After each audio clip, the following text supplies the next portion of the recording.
The aim is peace, and the one thing standing in the way is war. Imagine two children on the playground having an argument. It could be about a child's race, religion, or an invasion of personal space.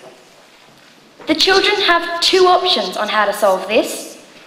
A, they could resort to violence, or B, they could talk it over and settle with a compromise.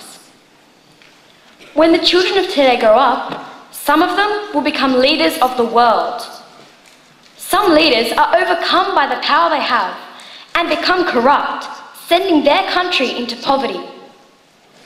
Other leaders, however, help their country thrive with good leadership.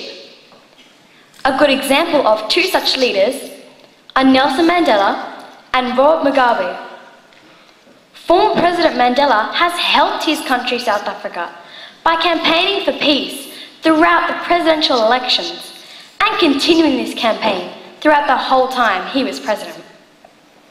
In contrast, President Mugabe has sent Zimbabwe into fear and despair by sending the army into the streets to attack the opposition party and their supporters before each election.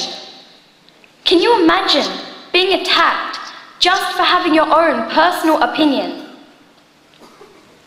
Leaders of countries and leaders of regions have arguments over race, religion, and land rights, just as the children on the playground. Although, some of these leaders simply refuse to sit down and talk about their problems. Sometimes, they can only see one option. That option is war. War causes the loss of many innocent lives, crippling injuries, destruction of property and the economy, not to mention fear and despair.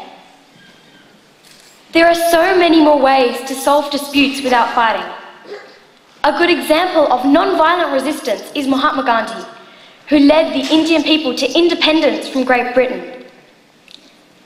The Indian people asked the English to leave India and give them independence, but the English people said flat out no. Now, the Indian people could have taken up arms and fought for their independence, as so many other countries have done.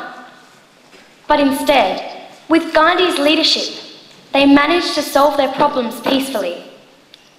By simply refusing to cooperate with British authorities, they forced the English people to leave India and give them their independence. Now, England was probably the most powerful country at that time, and yet they still gained their independence from them peacefully.